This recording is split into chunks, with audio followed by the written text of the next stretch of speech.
Welcome to Emotional Sobriety, the next step in recovery, with Dr. Alan Berger and Tom Rutledge. How you doing? You're in the thick of it with the play, right? Yes, I am. But it's beautiful. It's a beautiful experience. The sunroof gives you sort of a halo-like appearance. It seems sort of spiritual. Yeah, it's like illusions are a wonderful thing, you know. It's all we got. I want to kind of save the best stuff till Alan gets here, but congratulations on getting that off the ground. Like, I know you've been working on it for a while. Oh, thank you so much. That means a lot to me. Yeah, it's been a real process. David had so much to do with it. Really? I brought my pages to David early on, and I remember sitting with him at down in the marina on the water. We were sitting at a picnic table, and I could hardly get through it. I was weeping. I couldn't get through reading it to him, you know. Mm-hmm. And he just looked across at the table at me, and he said, "That's the shit, Michael. That's the shit," you know. Yeah, David is a dear friend, and I love him dearly. He has a lot to do with my creative life, you know. He always has. I started, I got work from him, you know, early on. NYPD Blue, I was teaching acting in New York, you know. And he called me and invited me to be on the show. And I remember I went into an interview with Alexa Vogel, who's a casting director. And I was working on my character, Mike Roberts, for, you know, a good while, about 3 or 4 days. And I walk in character in this suit as this New York City detective, right? And I'm led to a room of, I think it was 12 or 13 10-year-olds waiting to be seen for an audition. And now I look back on it and I say, well, I was in the right place, you know. But Alexa called me and she called me down the hall, and she had the camera set up. And I don't know. I still think to this day, David's just working on another plane, you know. He's always the smartest guy in the room, you know, and just a dear friend. I have actually not seen any of NYPD Blue, and so I'm excited to go back and to see your character and everything. Were you on a few episodes? I did 2 or 3 a year, I think. I think I did 13 episodes or something. But I remember, I'll tell you a quick story. I was working with David Caruso the first year. And he was interviewing me. You know, it was a criminal interview. I was a bad cop. Anyway, they set the camera up. Felix Alcala, who was a great director, he said, look, I'm going to set the camera up and just go ahead and do what you're going to do, you know. And that was music to my ears, you know, coming from the theater, you know. So I went ahead and we did this scene, and it went great. And and then at the very end, I decided I punched my fist through the window. I look over at Dennis Franz, and he's not really looking very happy. And I said, did I do something wrong? You know, I was so green and young and dumb, you know. And he said, well, you may want to tell the guys next time you want to put your fist through a window, you know. He ended it by saying he wasn't going to do any rooftop scenes with me, you know. So a wise choice. I would consider that a compliment.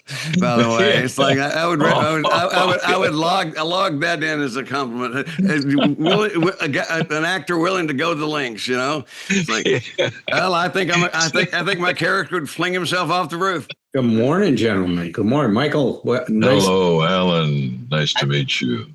Nice to meet you. Yeah. We met once before, I think, over at my house when my daughter had a birthday party. Oh, and the puppet thing. Yes, that's right. Oh, that's right, man. Hey, good to see you. Good to see you. Yeah, I was there with my son, and he's still puppeteering, Oh, that's great, man. That's He's great. working with someone from the Henson Company. He's been working with her for, 6 years, I think. Yeah. Oh, that's great. That's great. He's found his niche, huh? Yeah, that's right. That's right. Cutting those strings is what emotional sobriety is, isn't it? It's about somehow finding a way to achieve that autonomy in our lives, that emotional autonomy. And it's quite a journey. It's quite a journey as we've been experiencing now since we've been doing these podcasts and these workshops on Thursday nights. What's your experience with that in your recovery, Michael? How have you experienced that emotional dependency and how have you addressed it? I think for many of us in recovery, it's a very painful process because we oftentimes grow up in places and environments where we're not supported emotionally. So we tend to replicate that experience unconsciously for the most part for me and many of us. And, I find it gets complicated. If I was going to be a Jesuit years ago, I really wanted to do that, and I didn't do it. They rejected me, actually, when I told them about my youth. What was it about your youth that they rejected? That's curious to me. Oh, just my past wanderings, and I had lived 50 years in my first 20, so they weren't too keen on me coming in. But my spiritual director at the time was Father Walter Chiswick, who's up for canonization right now, and when I went up to Fordham to see him, we were doing the spiritual exercise of St. Ignatius, and he looked at me and he said, "What'd they say to you?" I said, "Well, they said, with your background, we'd never be able to let you in." And he laughed so hard, his head kicked back over the back of his chair, and he said, "If you want to get in, I'll get you in." And so I went, because we were having authentic experiences, with the Lord together. It was very meaningful to me. So anyway, my point was that that's still the center of my life. So, and a lot about what my play is about is that I don't throw people away. We have a tendency in our culture to throw people away, to judge people, not really be compassionate. Matter of fact, we were talking about David Milch, and I was at lunch with him one day, and I said, I was really hurt. I was in a relationship, and this woman I was with, I just had a very difficult time dealing with what she was saying to me. What she was saying to me was largely historical, It didn't have a lot to do with me. And I said, "What do you do when people are just mean-spirited to you?" And he took a beat, and he looked down, and then he looked at me, and he said, "Well, with a quiet heart, I just try to realize that they have some real reason why they're functioning that way." And I never forgot that. It was such a simple explanation. So again, my point in mentioning this is to say that oftentimes that's been the impetus for me to hang on to relationships and to continue to work on them, even though they may be toxic for me, because I don't want to throw that person away. I don't want to leave them. And then it's obviously complicated by my own needs and my desires and the reenactment of addictive cycles that I learned very early on in my life. But you're also describing a very practical part of compassion. It's like it's not like I'm just, oh my God, I have this big heart and all. So you're saying, like just a second ago, before you said what you said, I wrote down the sentence: whatever crazy you are, you come by it honestly. That example you just gave is so powerful because it really gets to the heart of the matter in terms of how often we take things personally. Yep. And that's the challenge, is to be able to see the other person and who they are rather than personalize it. It is personal, though, the illusion of separateness, right? That we're all one part of one body. So in that respect, it is personal. Well, you said it very well before. You said, I knew what she was doing was historical. It really didn't have anything to me, even though it was directed to me. Right. Right. What I often say in that situation, Michael, it would be better if it became personal, because the way Dr. Kempler told me, my mentor, he said, to be more personal in a relationship, you have to stop taking things personally. You have to realize that other person is doing what they're doing because of who they are, not because of you, even though it's directed to you. And I'll tell you, it took a long time, and I still struggle with that at times. But when I'm able to apply that concept, it gives me that freedom of being able to stay present with someone and have compassion for them rather than getting reactive, defensive, attacking back. I mean, you hit me, I want to hit you kind of a deal. And it was such a brilliant observation he made. If you want to be more personal, stop taking it personally. I believe in that. As my comment, says, but I'm in agreement. I also think I have to be authentic in my own experience, and be vulnerably receptive and responsive to what is happening in the moment, whether I'm in a romantic relationship or I'm in a friendship or it's a family relationship. I have to be authentic in where I'm at, and that includes embracing my limitations as a person, and being willing to own those limitations, and all said.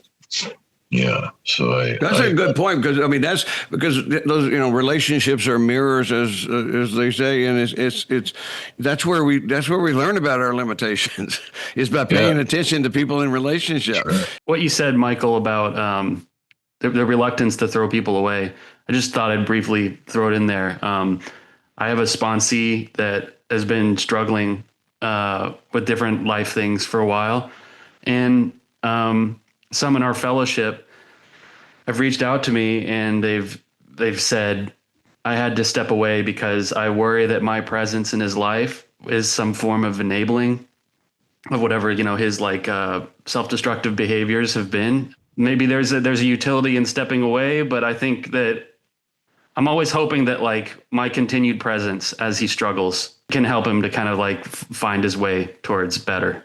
You bring up, though, an interesting point, is in terms of if we experience our limitation in a relationship, and I just can't go any further. And that's what you were bringing up at that point, is we don't want to override ourselves either and erase ourselves. So it's interesting. I was doing this workshop with Zoe Williams, and he was talking about sticking to dismount when you leave a relationship. What does it look like dismounting the relationship, and how to stick that landing, right? I can say I've never done it. Well, it brings up an interesting point, because we can leave a relationship and do a lot of damage in how we leave. And if I leave a relationship and I own, this is my limitation, this has nothing to do with, you're who you are, and that's who you are. I'm unable to stay connected now because I can't find a way to feel good about being with you. and keep it on ourselves. I saw that a lot in treatment programs, Michael, is when a patient would relapse, they would blame the patient. Blame the patient. Yeah. You don't want to get well. That's why we can't help you. And, Yeah. and the truth of it is the way I, train therapists now is to say, look, I don't know how to reach you. I can see you're still struggling and need help, but I don't know how to reach you at this point in time. Instead of making them feel worse about themselves and better about themselves is to own it. So I thought that point about being authentic is very important, because we're not saying with this idea of being able to hold on to yourself that you have to stay in a relationship if you can't. If it's beyond your possibilities at this point, that's okay. That's accepting who we are too. And that's the other Another level, yeah. That's a very, very nuanced point, and it's a very important point. The other thing I was thinking about is when we say don't take it personally, it's not a bypass to deal with our feelings, meaning that, if it means something to us, we need to look at that. As Bill said, every time we're disturbed, there's something going on with us. Not Absolutely. We need to apply some curiosity and start to, examine and unpack, hey, what's going on here for me? But you're doing it. I can see that you've done a lot of work. You've done a lot of spiritual work in your life. When did you start that spiritual journey? Even before I got sober, I did a Christian awakening in St. Paul's in Brooklyn on Humboldt Street when I was 17, and I really felt that I was raised in a Catholic tradition, so that's where I'll speak from, but I had an authentic experience with Jesus, and then I kept drinking and drugging. That didn't stop me. I'd be tripping my brains out at a bar and having a case of stout in my gut, and I'd be talking about the Lord, I was just really insane, but it wasn't that. I've done 40 years of therapy too, and I've had tremendous, my therapist, who's passed now, was deep, probably the most influential person in my life. She was really one of a kind. She would be available to me. If I called her, she would call me back. She didn't have, and it wasn't a question of a lack of boundaries. Well, it was how she worked. She created a safe space for me so that I was able to understand that I had true support. And from that experience, that practical experience in reality of what we call reality, whatever the hell that is has been the basis of my independence, along with, the foremost reason being my faith, I want to make sure that we can talk about your journey towards creativity. Were you writing and were you acting before you got sober? And what was your movement towards being like a fully creative spirit, in the trajectory of your life?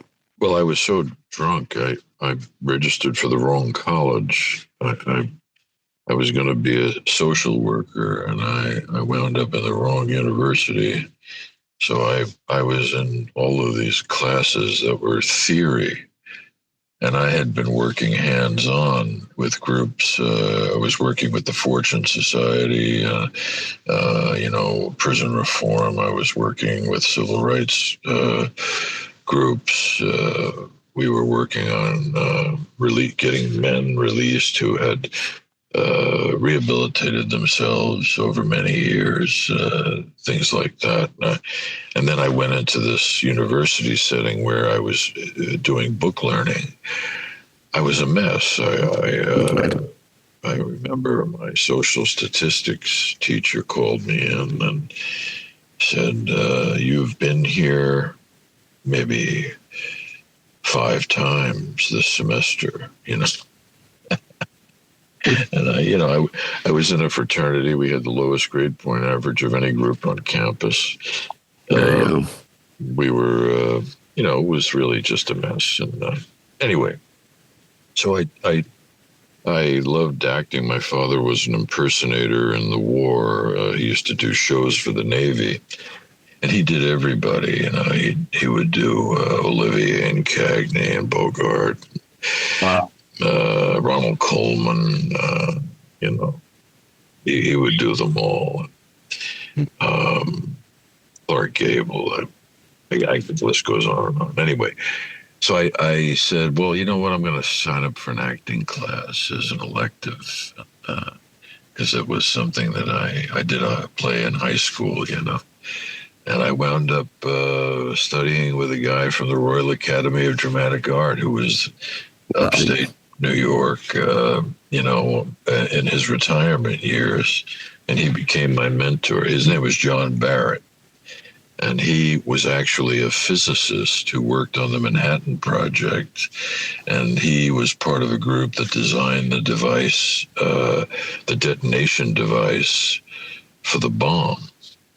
And they never told him what he was doing. Yeah.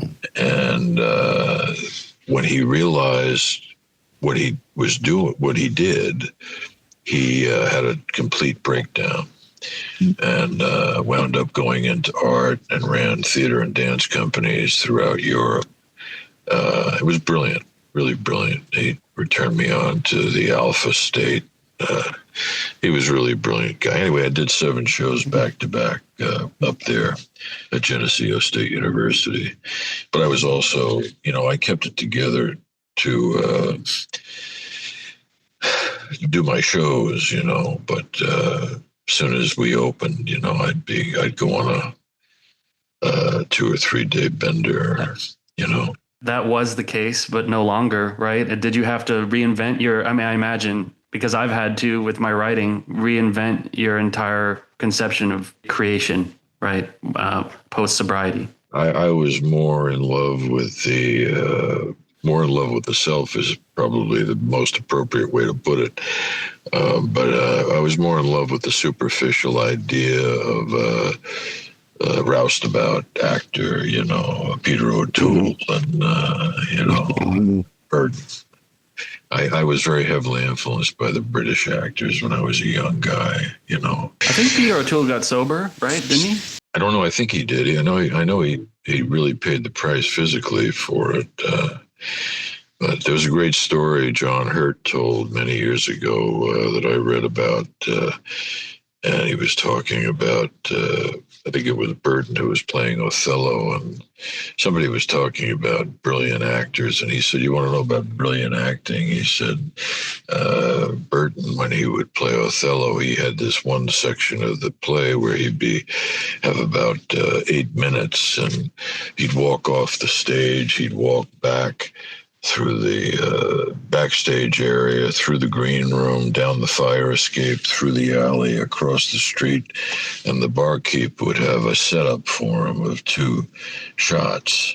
And he, in full regalia, in Othello regalia, he'd down 2 shots, and then he'd turn around and he'd walk back across the street, through the alley, up the fire escape, through the green room, and without stopping, he would go right back onto the middle of the stage and deliver his speech. He said, "Now that is great acting." That's amazing. It's athletic. What I thought was that's all part of the play. The audience just doesn't get to see that part. It's like it certainly happens every single time. It's perfect. Herb K, who we've had on the show a few times, talks about the importance of having a practice, a spiritual practice, whether you're praying, you're meditating, obviously, you're step 11, you're doing that consistently. And, I had the privilege of sitting down with you briefly to talk about writing maybe a year or 2 ago, Michael. And, you were adamant, and I know Milch is adamant about doing it every day, doing it consistently, not thinking about it before you do it. I'm speaking to writing, I guess now. Emotional sobriety comes into play, I think, vitally.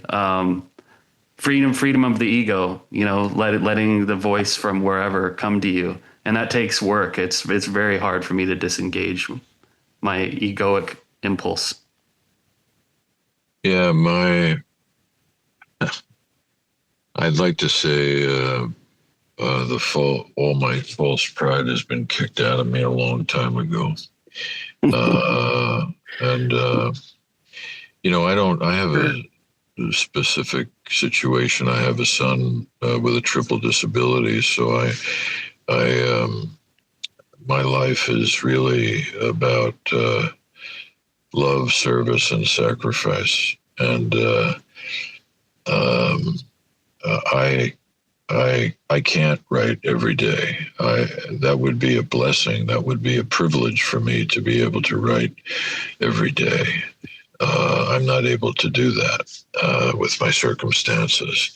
But what I am able to do is surrender my egoic state, as you just put it, and follow the breadcrumbs home, which in my situation is to be of love and service to my son, and which has really diminished my self, my so-called self. Although if you spoke with Ramana Maharshi or Papaji or any of the great Yogananda or any of those guys, they would say there is no self, and I think any great mystic would probably say the same thing, and I don't understand that. I don't understand it, but it rings true to me. But to propose an understanding of it would be pure folly for me.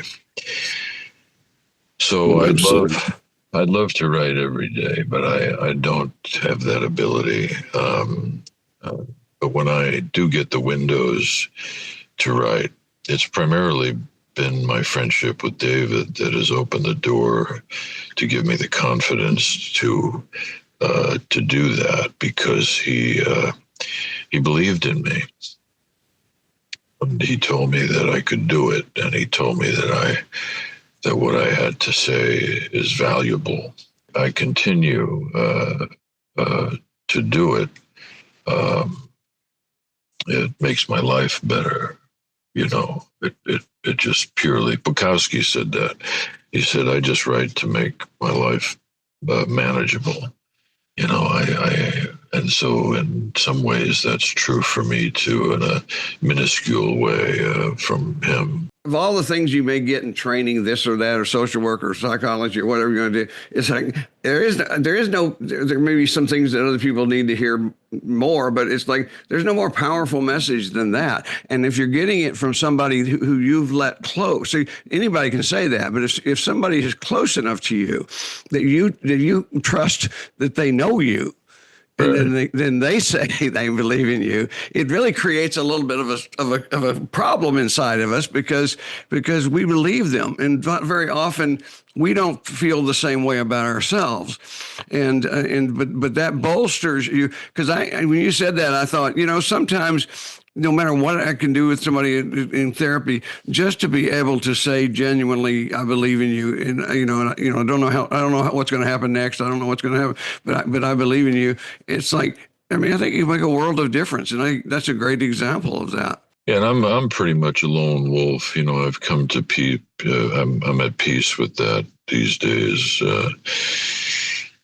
But there are several people that I let in.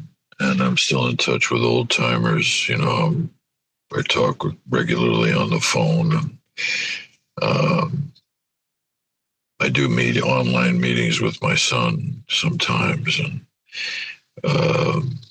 I certainly have a spiritual director. I've always had a Jesuit spiritual director my whole sobriety.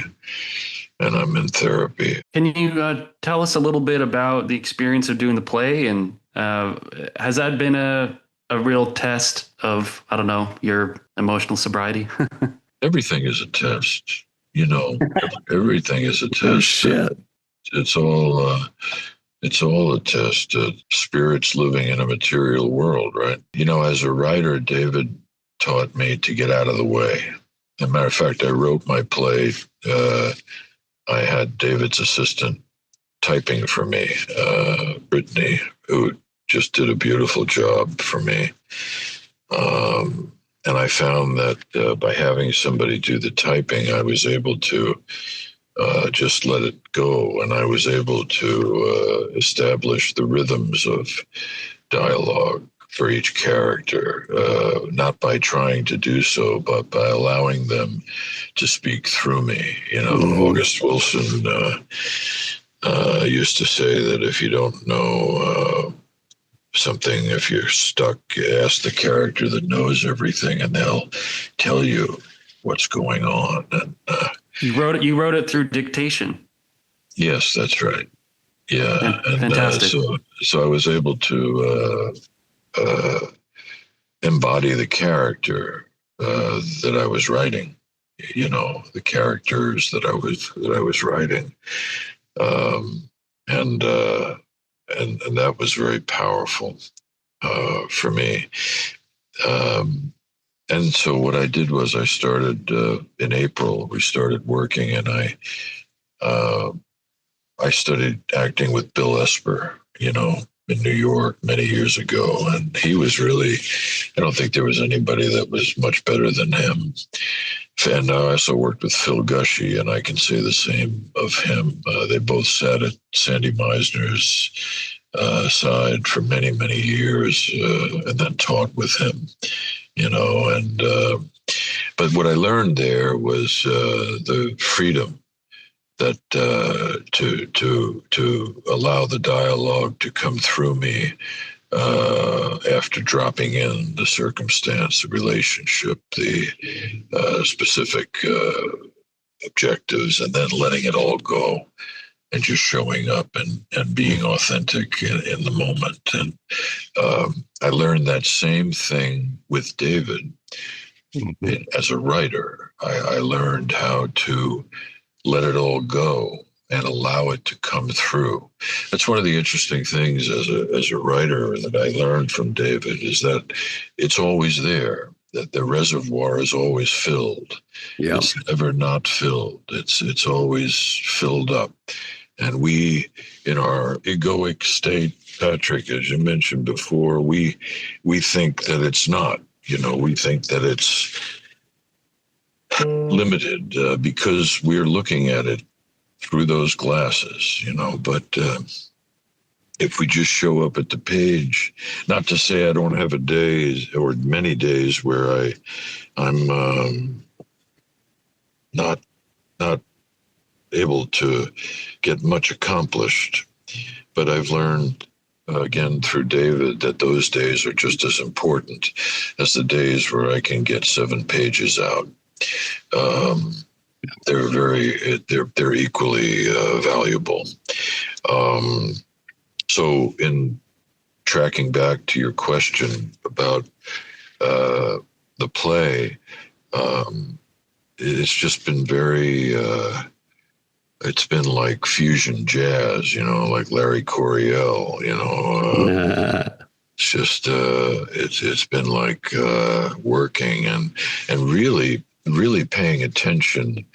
All the actors in the show are from the Actors Studio, so they're really well versed in the work, and it was really about just staying the hell out of the way and letting them go and letting them find moments. And I just continually invited them to find it, and they would get frustrated sometimes with me because they would say, well, what do I do here? I don't know what I'm doing. I said, well, find it, and sometimes they didn't like that, sometimes they want me to get in there and do it. And then at times I did, but it's if if you can really get out of the way directorially, you'll find that the roles that the people are playing are theirs, that you've handed them the work, and they're living it through with their soul. And that's what you want. You don't want somebody running around doing what you think is right. You know, living the rhythms and living the meaning of a role, and telling the story is all very, very important. But you want to be able to give everybody a collaborative spirit. Otherwise, you're basically being a dictator in a field that's free, and that is that's just a defeating premise from the very. Well, you're facilitating creativity at every level of that. What you're saying, because I mean, there are two things you're saying over and over again in different ways: show up and let go. Show up and allow this to happen. It's like, and I'm pretty sure that I can speak for I know for at least Allen, maybe Patrick, but just the idea that, because we've talked about this before, just the idea of when we get in troubles, when we get in our own way, you know, think our little conscious minds really overvalues itself. It thinks it has plenty to contribute about everything, and it's like, you know, it's helpful sometimes, but mainly we need to get out of the way. And you express that beautifully. And when Patrick's asking you about the creativity, I mean, everything about what you're doing, it's not just the writing, it's not just the performing, it's everything about it is the process of creativity. It's beautiful. That's it, man. Mm-hmm. You know, I remember in Brooklyn years ago, I got sober in Brooklyn, right near where Bill Wilson went to meetings.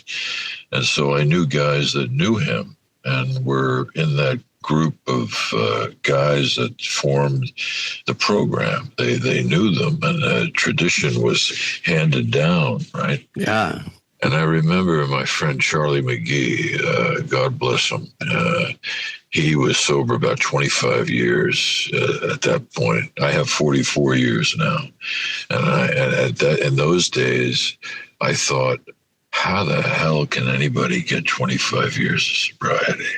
Because I was a year sober, you know, and still trying to put two and two together, you know. And anyway, I asked Charlie, would you be my sponsor? And he said, I'll be your friend.